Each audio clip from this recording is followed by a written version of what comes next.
to see an elaborate music and magic spectacular by the immortal DJ Woody. And it'll be revealed in a most unique way. It's almost too exciting to bear, isn't it? Okay, it's showtime. Let's get scratching. Let's get scratching.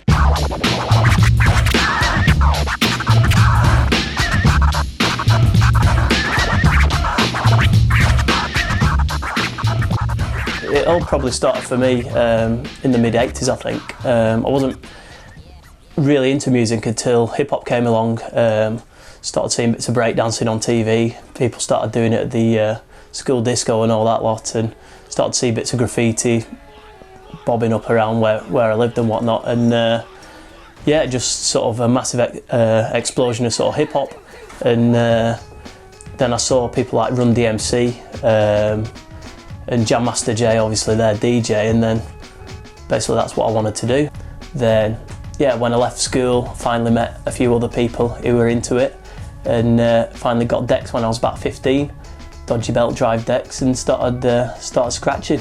I'd been doing DJ bits in Manchester for a couple of years while I was at uni.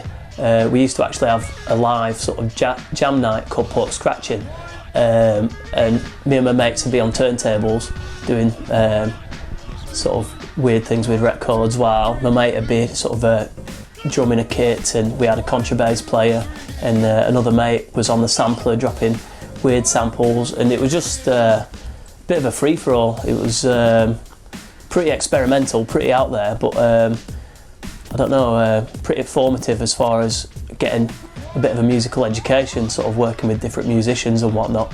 I was doing all this stuff, and another guy around Manchester called Peter Parker, he started doing all the competitions about the same time, and I noticed that instantly he got all the credibility. So my entire reasoning for entering the DMC competition in '99 was to beat Peter Parker. Third year I entered the competitions, I actually won a UK competition, and that meant you progressed to the World Finals. So in 2001, quite cool how it worked out, because I was the UK Vestax champion and the UK ITF champion. The DJ competition, it's kind of like boxing, you've got different belts, and there were 3 main belts, and I was the UK champion for 2 of them. So both of the competitions were in America that year, the World Finals. So one week I had the World Vestax final in Los Angeles, and then the Saturday after, I think it was, I had the World ITF final in San Francisco. I won my first round, got through to the second round. I was just taking it step by step, sort of strategising which routines to do against the guys to beat them, and before I knew it, basically I was in the final. There was like one guy left between me and having a world title, which was absolutely bonkers. So we both did our thing. It was 2 rounds each. Like, I do a bit, he does a bit back at me, and it was actually in a boxing ring, so it was pretty cool, a bit of bravado and all that lot. And we'd both done our bits, and we thought, right, okay, well, it's either me or him, you know, what they're going to say. Then in the end of it, basically they called my name out.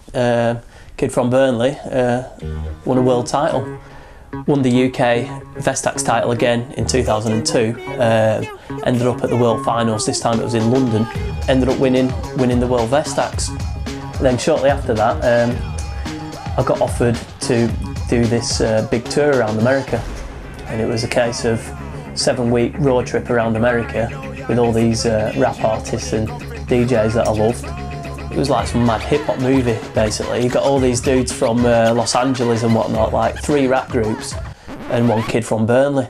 So 24/7, like, you'd hear like all this sort of LA sort of hip-hop talk, and then I'd chirp up like, yeah, when we're stopping off for a pee. Do you know what I mean? It was like changing the channel from like Boys in the Hood to Coronation Street or something. A few years ago, this technology came out that allowed you to use the turntables in a computer. Initially the technology was for DJing with MP3s and digital files, and it uses a time-coded piece of vinyl that sends a message to the computer to play the track at the right time.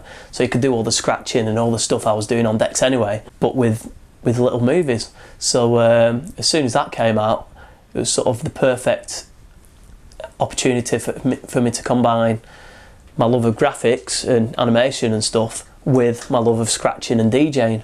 A couple of years ago, started working on a set where I was making all the animations, making all the sort of graphics for an audiovisual sort of DJ scratch set.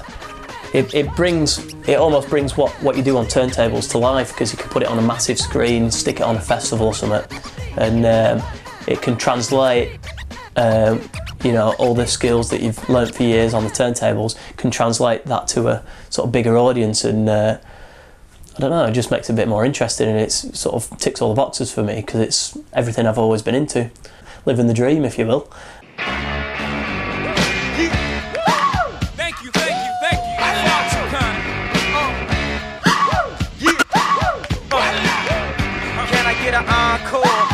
Want more? Cook it raw with the Brooklyn boys. So for one last time, I need y'all to roar.